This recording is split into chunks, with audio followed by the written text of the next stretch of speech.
Hello everyone, welcome back to my channel. আশা করি সবাই খুব ভালো আছেন। আজকের এই ভিডিওটিতে দেখানো হয়েছে একদম রেস্টুরেন্ট স্টাইলের মিক্স ভেজ উইথ পনির তৈরির সহজ রেসিপি।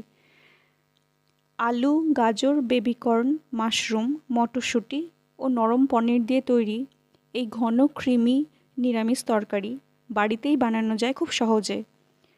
অতিথি আপ্যায়ন হোক বা রবিবারের স্পেশাল লাঞ্চ অথবা ডিনার, একবার এই রেসিপি অবশ্যই বাড়িতে ট্রাই করে জানাবেন কেমন হলো। আমি প্রথমেই এখানে গাজরটাকে পিল করে ছোট ছোট টুকরো করে কেটে নিয়েছি। এরপর বেবিকর্নটাকেও ভালো করে ধুয়ে ছোট ছোট আকারে কেটে নিলাম। এখানে আমি মাশরুম নিয়েছি। মাশরুমটাকে প্রথমে ভালো করে জলে ধুয়ে নিতে হবে, কারণ মাশরুমের গায়ে অনেক ময়লা থাকে। তো ভালো করে ধুয়ে নেওয়ার পর আমি খুব পাতলা পাতলা করে কুটে নিচ্ছি, যাতে আমি কড়াইতেই এটি সহজে সেদ্ধ করতে পারি। আপনারা আপনাদের পছন্দ মতো যে কোনো আকারে কাটতে পারেন। এরপর আমি একে একে পনির, কাঁচা লঙ্কা, আলু সব কিছু ছোট্ট ছোট্ট করে কেটে নেব।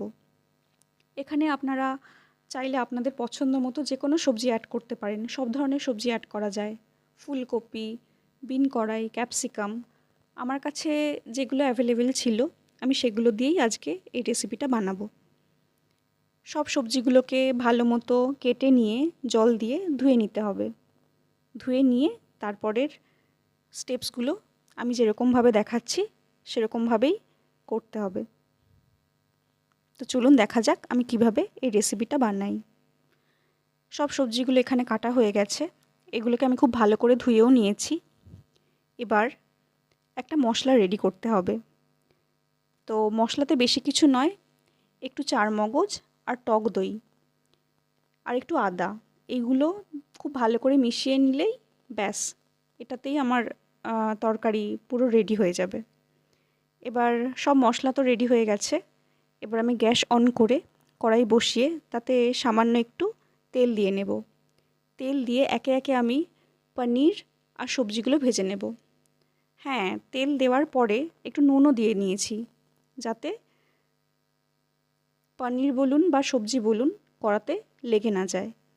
এবার একে একে পনিরটা ভাজা হয়ে গেলে ওই তেলেই আমি প্রথমে আলুগুলোকে ভেজে নেব।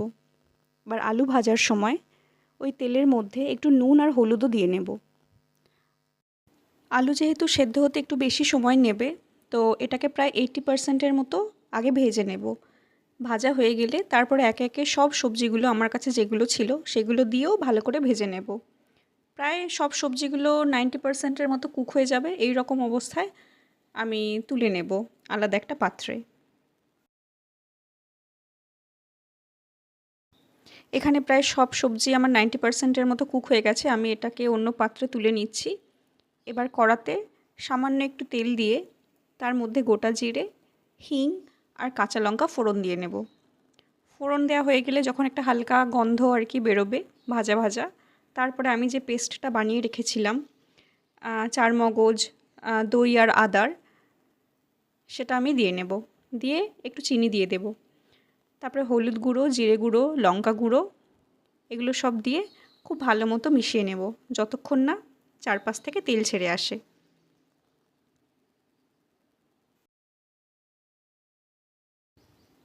মশলা খুব ভালো করে কষানো হয়ে গেছে। এই মুহূর্তে আমি একটু কসৌরি মেথি এখানে অ্যাড করলাম। কিছু কিছু রান্নায় কিছু স্পেসিফিক জিনিস থাকে যেগুলো অ্যাড করলে তরকারির স্বাদ আর কি দ্বিগুণ হয়ে যায়, সেরকমই এখানে কসৌরি মেথি। এই মিক্সড ভেজিটেবল রান্নায় কসৌরি মেথি একবার অ্যাড করে দেখবেন, খুব ভালো লাগবে। এরপর আমি আগে থেকে যে সবজিগুলোকে ভেজে রেখেছিলাম সেগুলোকে আমি এই মশলার সাথে দিয়ে ভালো করে মিশিয়ে নেব। এবার একটু গরম জল অ্যাড করে দেব। এই মুহূর্তে তরকারিতে নুন, ঝাল বা মিষ্টির পরিমাণ যার যেরকম টেস্ট অনুযায়ী আপনারা চেক করে নেবেন। এখানে আমার একটু নুন কম ছিল, তো আমি ওই নুন অ্যাড করেছি। আর যে 10%-এর মতো সেদ্ধ হতে বাকি ছিল সেটার জন্য আমি কড়াটাকে ঢাকা চাপা দিয়ে সেদ্ধ হতে দিয়েছি।